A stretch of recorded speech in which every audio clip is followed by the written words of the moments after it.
मित्रांनो, मी जगन्नाथ पाटील आपल्या यूट्यूब चॅनलवरनं आपल्याशी बोलत आहे.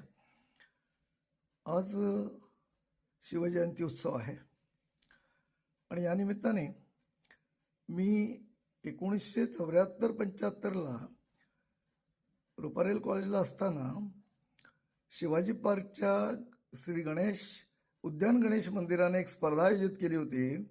त्या स्पर्धेमध्ये शिवगौरव काव्यस्पर्धा म्हणून असताना मला त्या कवितेला द्वितीय पारितोषिक मिळाले होते.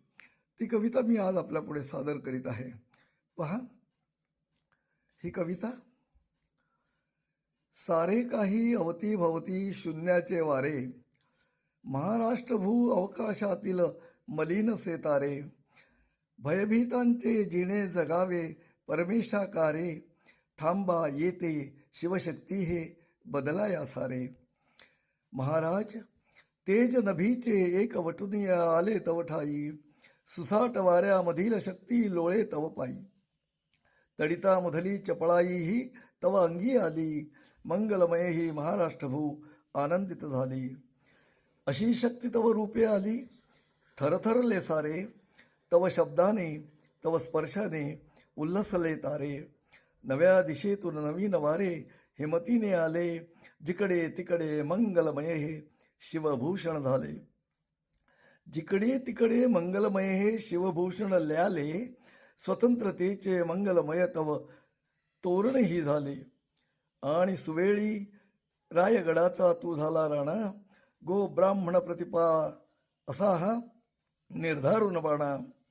झाले राज्यारोहण आणि मानस सळसळले, जिकडे तिकडे आनंदाचे गहिवर दहिवरले. दशदिशातून महाराजांवर शुभवृष्टी झाली, महाराष्ट्राची जनता सारी वेडावून गेली.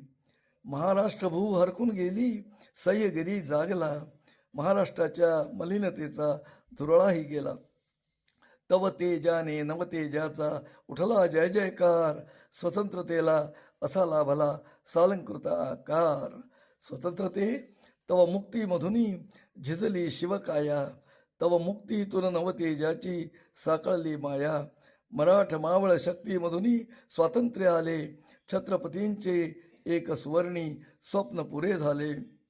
छत्रपतींचे एक सुवर्णी स्वप्न पुरे झाले.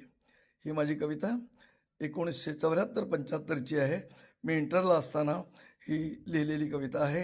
आज 50 वर्ष झालीत आणि योगायोगाने मला ती आता माझ्या एका फाईलमध्ये मिळाली. मी आपल्यापुढे सादर केली. आपल्याला गोड वाटली असेल, गोड मानून घ्या. धन्यवाद.